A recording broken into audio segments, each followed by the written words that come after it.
স্ক্রিনে দেখছেন ভিডিওটা আবু সাইদ অর্থাৎ ফেসবুকে যাকে লক্ষ্য করে প্রায় ৩৫ কোটি টাকা উঠানো হয়েছিল চিকিৎসা বাবদ। আসলে আজকের এই ভিডিওটা তাকে কেন্দ্র করে। আপনারা বাংলাদেশের সকল কন্টেন্ট ক্রিয়েটর এবং প্রবাসীরা মিলে এই আবু সাইদের চিকিৎসার জন্য প্রায় ৩৫ লক্ষ প্লাস টাকা উঠানো হয়েছিল তার চিকিৎসার জন্য। তো যাই হোক, দুর্ভাগ্যবশত আবু সাইদের মৃত্যু হয়েছে। তো আবু সাইদের মৃত্যুর পর তার কিছু টাকা উঠিয়েছিল থরসাদ বিল্লাল। তো থরসাদ বিল্লাল কিছু টাকা উঠানোর পর সেই টাকা থরসাদ বিল্লাল আবু সাইদের ছেলে মেয়েদেরকে না দিয়ে দিয়েছিল মসজিদে। তো মসজিদে দেবার কারণে অনেকে নানান ধরনের কথা বলেছেন, অনেকে বিভিন্ন ধরনের ভিন্ন মত পোষণ করেছেন এই ফেসবুক প্ল্যাটফর্মে, ফেসবুক লাইভে।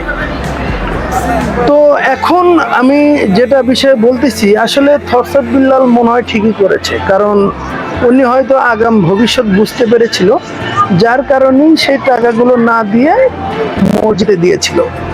তো এখন যেটা হচ্ছে, স্ক্রিনে দেখতে পাচ্ছেন আবু সাইদের বোনের পিকচার, এবং রাব্বি ভাই একটা মেসেজ করেছে যে থরসাদ বিল্লাল যে কথাগুলো বলেছিল সেটাই রাইট। মানে আবু সাইদের বোন অর্থাৎ আবু সাইদের বোন চিকিৎসা বাবদ যে ৩৫ লক্ষ টাকা উঠানো হয়েছিল, সেখান থেকে চিকিৎসার জন্য অলমোস্ট ৩ থেকে ৫ লক্ষ টাকা খরচ হয়েছিল। বাকি ৩০ লক্ষ টাকা নিয়ে আবু সাইদের বোন উধাও, তাকে কোথাও খুঁজে পাওয়া যাচ্ছে না। অথচ এটা করার কথা ছিল যে আবু সাইদের যে দুটো ছেলে রয়েছে তাদের নামে ফিক্সড ডিপোজিট করে দেওয়ার কথা ছিল, তারা যেন সারা জীবন ছোট থেকে বড় হতে পারে, তাদের কাজে আসে। বাট এই জন্যই কিন্তু ব্রেন মেসেজ জুয়েল ভাই থরসাদ বিল্লাল টিম নিয়ে অনেক কথা বলেছিল যে টাকা দিতে হবে, টাকা বের করতে হবে, দরজার সামনে গিয়ে দাঁড়াবে, অনেক কথা ইত্যাদি বলেছিল। তো আজকে আমি একটা কথাই বলবো যে সেই লোকগুলো আজকে কোথায়?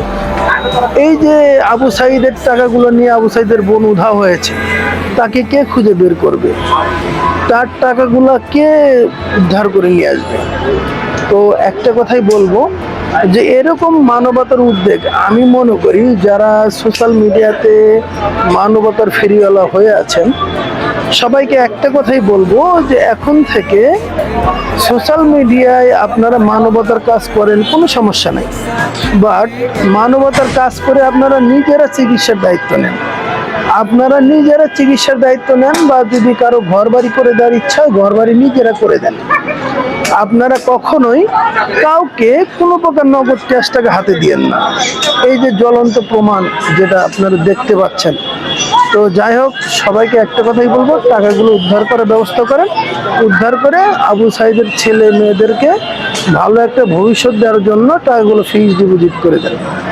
অবশ্যই ভিডিওটা যদি ভালো লাগে সবাই একটু বেশি করে শেয়ার করে দিবেন।